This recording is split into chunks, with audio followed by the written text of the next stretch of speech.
युधिष्ठिर महाराज को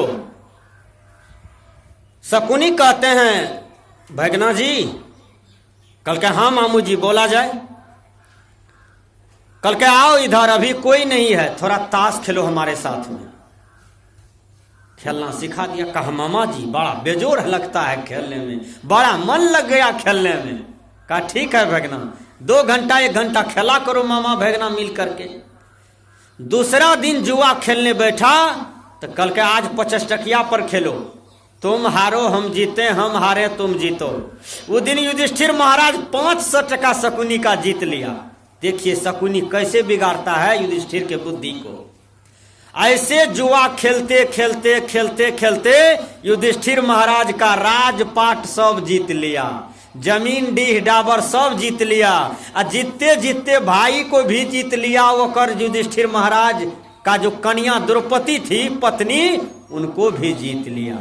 विचार करें, युधिष्ठिर महाराज जब द्रौपदी को जीत लिया तब युधिष्ठिर महाराज को फील होने लगा कि लगता है कि गड़बड़ संगति में हम पड़ गए हैं। कबीर साहब ने कहा, केरा तबहिन चेती है जब ढीग लागा बेर, अब की चेते क्या भया जब काटन लिन्हा घेर।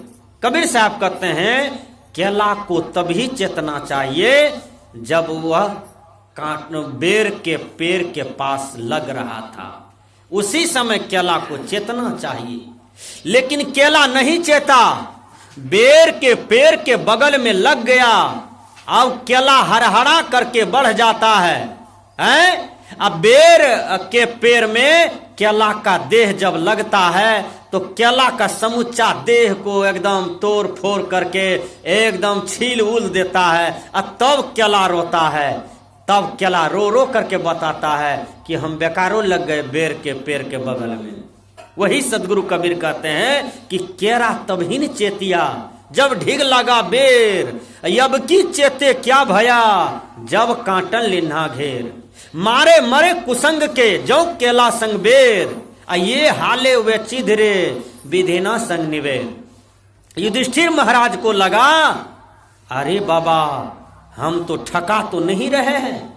पत्नी जब हार गई, जब द्रौपदी का दुर्दशा करना शुरू कर दिया बीच सभा में, युधिष्ठिर महाराज के आंख में आंसू है, 5 पांडव के आंख में आंसू है।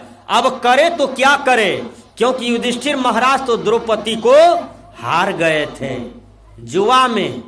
तो जुआ एक ऐसा खतरनाक चीज होता है कि जुआ जो भी खेलेंगे वह दुखी हो जाते हैं, वह सुखी नहीं होता। संतों ने कहा, क्या कहा जानते हैं? नशा न खाना मान ले कहना, प्यारे भाई बहना होगी बड़ी खराबी। नशा में डर है नशा जहर है, जीते जी मर जाना होगी बड़ी खराबी, होगी बड़ी खराबी। खैनी न खाना बंदो, छाले पड़ेंगे गोरे होठ में, दांतों में होगा अल्सर, नींदा न होगी रातों रात में। बड़ी जवानी चौपट होगी, हजम न होगा खाना, होगी बड़ी खराबी, होगी बड़ी खराबी। दारू न पीना बंदो, दारू न पीना बंदो, पागल फिरोगे तुम बाजार में। दारू न पीना बंदो, पागल फिरोगे तुम बाजार में। भूखे रहेंगे बच्चे, बीबी रहेगी इंतजार में। बिकेंगे गहना, बिकेंगे गहना, फिर क्या कहना, दर दर ठोकर खाना, होगी बड़ी खराबी। नशा में डर है नशा जहर है, जीते जी मर जाना, होगी बड़ी खराबी। बीड़ी न पीना बंदो, जलेगा कलेजा बातों बात में। बीड़ी न पीना बंदो, जलेगा कलेजा बातों बात में। ध्यान दीजिएगा, बड़ी सुंदर भजन है। तब जाकर के युधिष्ठिर महाराज को समझ में आया कि आज हमारा जो दुर्दशा है तो यह नशा लेकर के हो गया। मैं तो राजपाट धन दौलत को हार गया, पत्नी को भी हार गया, अब मेरे पास कुछ नहीं बचा। विचार कीजिएगा, भीख मांगने के लिए भगवान कृष्ण जाते हैं दुर्योधन के पास कि 5 ग्राम भी कम से कम राज दे दो पांचों पांडव को, लेकिन दुर्योधन वह भी नहीं दिया। विचार कीजिएगा, भगवान कृष्ण भी समझाए, भीष्म पितामह समझाए, द्रोणाचार्य कृपाचार्य भी समझाए कि दे दो बेटा, 5 गांव ही कम से कम दे दो, इतना बड़ा हस्तिनापुर का राज्य है, दे दो, लेकिन दुर्योधन नहीं दिया। विचार करना चाहिए इस पर। जबकि दियादी फटवारा भी होता तो युधिष्ठिर महाराज और दुर्योधन में आधा राज कम से कम दोनों का होता, लेकिन दुर्योधन वह भी नहीं दिया। क्यों? दुर्योधन लड़ाकू लोग था, लड़ना जानता था और मिटना जानता था, क्योंकि घमंडी था, अहंकारी था। लेकिन युधिष्ठिर महाराज बेचारे चले गए हस्तिनापुर छोड़ करके, हस्तिनापुर छोड़ करके भी चले गए तो फिर भी ईर्ष्या द्वेष करते रहा दुर्योधन। परिणाम हुआ, लास्ट में युद्ध हुआ, उसमें सब असुर राक्षस मारे गए, दुर्योधन भी मारा गया। भगवान कृष्ण सत्य का जीत करवाया और सत्य का विजय हुआ, असत्य का हार हुआ। इसलिए संतों ने कहा कि भूल कर कुसंग में जाया न कीजिए। तो जो आपके बच्चा को बिगाड़ेंगे तो सबसे पहले वह आपका पेट में ढुकेंगे, आपसे प्रेम करेंगे। मैं बता देता हूं, आपको 2 करछुल सब्जी दे देगा, ऊंचा पीढ़िया देगा, ऊंचा कुर्सी बैठने देगा, और धीरे धीरे आपके बच्चा को खैनी खाना सिखा देगा।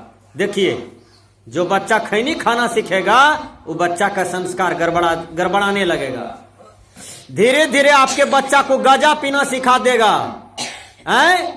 आप गार्जियन हैं, या आपको पैसा से बस कर लिया है, पैसा से खरीद लिया है, धन दौलत दे करके आपको भुतला दिया है। आपका बच्चा होनहार है, आपके बच्चा को गजड़ी बना दिया, धीरे धीरे भंगेड़ी बना दिया, दरपिया बना दिया।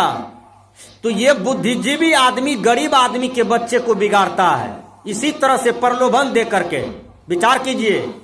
तो कबीर साहब कहते हैं कि ऐसे बुद्धिजीवियों की संगति से बचो जो तुम्हारे बच्चे को, भविष्य को बिगाड़ता है, तुम्हारे बच्चे के जीवन को बर्बाद करता है। ऐसे कपट कुरंगी मानवा से बचो और ऐसे लोगों की संगति मत करो।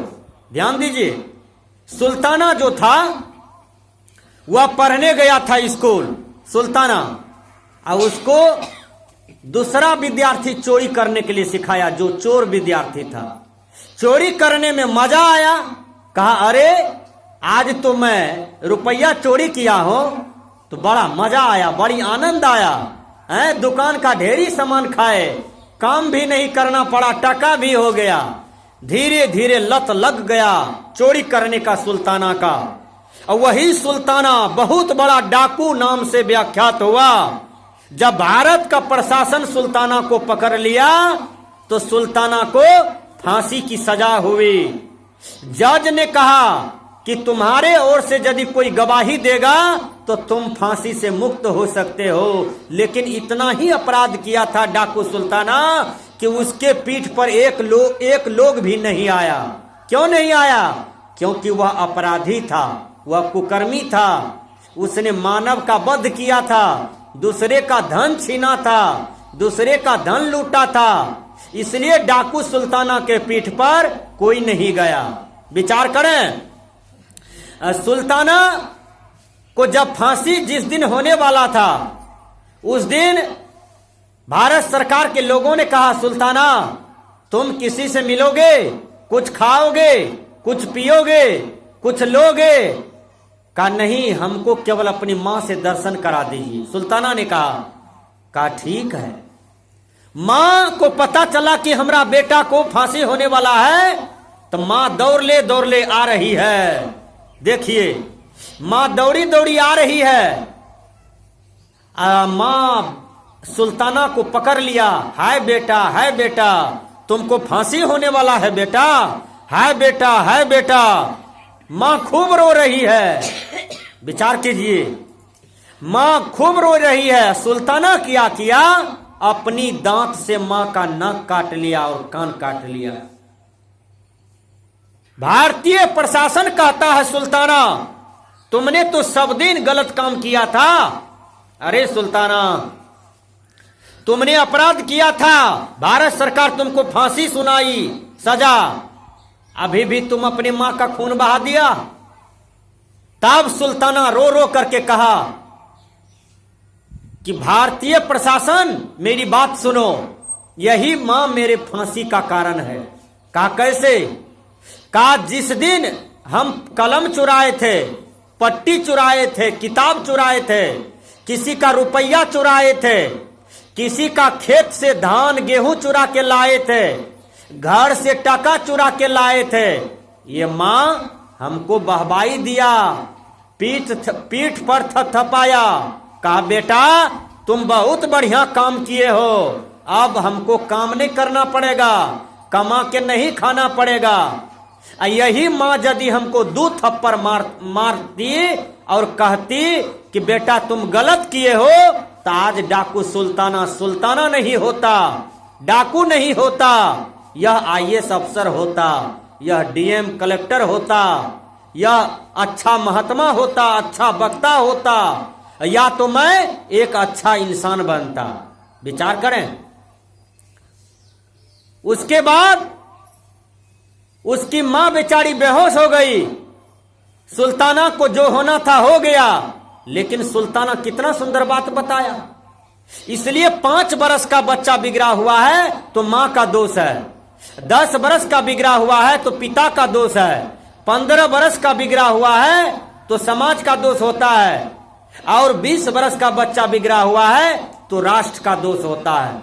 हमारे कहने का भाव है कि जो आपके बच्चे को भविष्य बिगाड़ते हैं, ऐसे आदमी की संगति से बचें।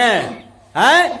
आप अपने बच्चा को गजेड़ियों के साथ न जाने दें, भगेड़ियों के साथ न जाने दें। जो चुगली चपाटी करते हैं, निंदा शिकायत करते हैं, वहां पर बाल बच्चे को नहीं जाने दें। विचार करें। जो तंबाकू चाटते हैं, उसके साथ में भी बच्चे को न बैठने दें। जो सिगरेट बीड़ी पीता है, वहां पर भी अपने बच्चे को न भेजें, क्योंकि आपका बच्चा कहीं सिगरेट पीना सीख गया, बीड़ी पीना सीख गया, उसका भविष्य गड़बड़ा जाएगा। इसलिए संत महात्मा कहते हैं कि जो गलत संगति है तो गलत संगति में मत बैठो, वहां पर मत जाओ, अच्छी संगति में बैठो, अच्छी बुद्धि होगी। इंग्लिश के विद्वान ने कहा अवॉइड बैड कंपनी, मतलब बुरी संगति से बचो। कबीर साहब तो यहां तक कहते हैं क्या, संगत कीजे साधु के हरे और की ब्याद, औछी संगत क्रूर की 8 पहर उपाद। अच्छी संगति में अच्छी बुद्धि होती है। आइए